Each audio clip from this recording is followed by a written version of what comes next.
పోసానిపై CID case నమోదు. పోసాని కృష్ణమురళికి వరుస షాక్లు తగులుతున్నాయి. CM చంద్రబాబుపై అనుచిత వ్యాఖ్యలు, అసత్య ప్రచారం చేశారని రాష్ట్ర తెలుగు యువత ప్రతినిధి బండారు వంశీకృష్ణ సిఐడి అధికారులకు ఫిర్యాదు చేశారు. చంద్రబాబు వ్యక్తిత్వాన్ని కించపరిచే విధంగా పోసాని వ్యాఖ్యలున్నాయి. పోసానిపై కేసు నమోదు చేసి వెంటనే చర్యలు తీసుకోవాలని వంశీకృష్ణ సిఐడిని కోరారు. దీంతో పోసాని కృష్ణమురళిపై సిఐడి అధికారులు కేసు నమోదు చేశారు. బిఎన్ఎన్ఎస్ యాక్ట్ 111, 196, 353, 299, 336, 341, 61 సెక్షన్ల కింద సిఐడి అధికారులు కేసు నమోదు చేశారు. నేరం రుజువైతే 3 ఏళ్ల జైలు శిక్ష పడే అవకాశం ఉన్నట్లు సమాచారం. ఇక ఇది ఇలా ఉండగా గతంలో వైసీపీ అధికారంలో ఉన్నప్పుడు పోసాని కృష్ణమురళి, చంద్రబాబు, పవన్ కళ్యాణ్, లోకేష్ తో పాటు మరికొందరిపై అసభ్యకర వ్యాఖ్యలు చేశారు. ఇందులో భాగంగా పోసానిపై పలు స్టేషన్లలో మొత్తం 5 చోట్ల పోలీస్ కేసులు నమోదు చేశారు. వైసీపీ అండ చూసుకొని ముందు వెనుక చూడకుండా పోసాని టీడీపీపై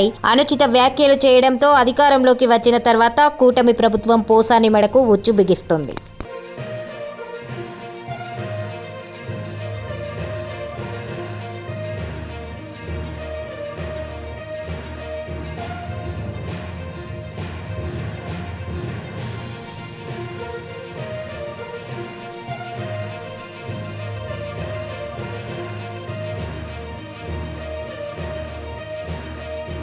పోసానిపై సిఐడి కేసు నమోదు. పోసాని కృష్ణమురళికి వరుస షాక్లు తగులుతున్నాయి. సీఎం చంద్రబాబుపై అనుచిత వ్యాఖ్యలు, అసత్య ప్రచారం చేశారని రాష్ట్ర తెలుగు యువత ప్రతినిధి బండారు వంశీకృష్ణ సిఐడి అధికారులకు ఫిర్యాదు చేశారు. చంద్రబాబు వ్యక్తిత్వాన్ని కించపరిచే విధంగా పోసాని వ్యాఖ్యలున్నాయి. పోసానిపై కేసు నమోదు చేసి వెంటనే చర్యలు తీసుకోవాలని వంశీకృష్ణ సిఐడిని కోరారు. దీంతో పోసాని కృష్ణమురళిపై సిఐడి అధికారులు కేసు నమోదు చేశారు. బిఎన్ఎన్ఎస్ యాక్ట్ 111, 196, 353, 299, 336, 341, 61 సెక్షన్ల కింద సిఐడి అధికారులు కేసు నమోదు చేశారు. నేరం రుజువైతే 3 ఏళ్ల జైలు శిక్ష పడే అవకాశం ఉన్నట్లు సమాచారం. ఇక ఇది ఇలా ఉండగా గతంలో వైసీపీ అధికారంలో ఉన్నప్పుడు పోసాని కృష్ణమురళి, చంద్రబాబు, పవన్ కళ్యాణ్, లోకేష్ తో పాటు మరికొందరిపై అసభ్యకర వ్యాఖ్యలు చేశారు. ఇందులో భాగంగా పోసానిపై పలు స్టేషన్లలో మొత్తం 5 చోట్ల పోలీస్ కేసులు నమోదు చేశారు.